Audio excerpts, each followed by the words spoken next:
Last point, but చాలా important point. అదేంటంటే be happy.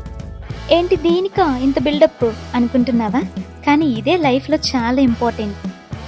ప్రతిరోజు నువ్వు రాత్రి పడుకొని ఉదయాన్నే లేస్తున్నావంటే నువ్వు మళ్ళీ పుట్టినట్టే లెక్క. ఎందుకంటే ప్రపంచంలో ప్రతిరోజు నిద్రలోనే చనిపోయే వాళ్ళు ఎంతమందో తెలుసా? 3 లక్షల మంది. అందులో నువ్వు లేవు అంటే ఈరోజు అదృష్టవంతుడివే. అందుకే ఉదయాన్నే లేవగానే లేచినందుకు హ్యాపీగా నవ్వు. మళ్ళీ ఈ రోజే నీకు లాస్ట్ అయి ఉండొచ్చు.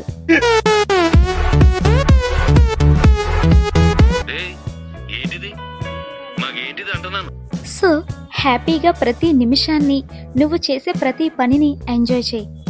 ఏ రోజు పోతామో మనకి తెలీదు, కాబట్టి ప్రతి రోజుని న్యూ ఇయర్ లానే ఫీల్ అయ్యి హ్యాపీగా నవ్వుతూ ఉండు. ఈ సమస్యలు, ప్రెజర్స్ ఎప్పుడూ ఉండేవే కాబట్టి ఎప్పుడూ బాధపడుతూనే ఉండక్కర్లేదు. హ్యాపీగా ప్రాబ్లమ్స్ని ఫేస్ చేస్తూ లైఫ్ని ఎంజాయ్ చేయి. ఇంతవరకు చూసి నేను చెప్పిన దాని గురించి ఆలోచిస్తున్నావు కాబట్టి ముఖ్యంగా నీకు wish you very happy new year. ఇంతకీ నువ్వు సబ్స్క్రైబ్ చేసుకున్నావా లేదా? చేసుకో ప్లీజ్. మళ్ళీ మాట్లాడుకుందాం. బాయ్. నేను మీ జాను.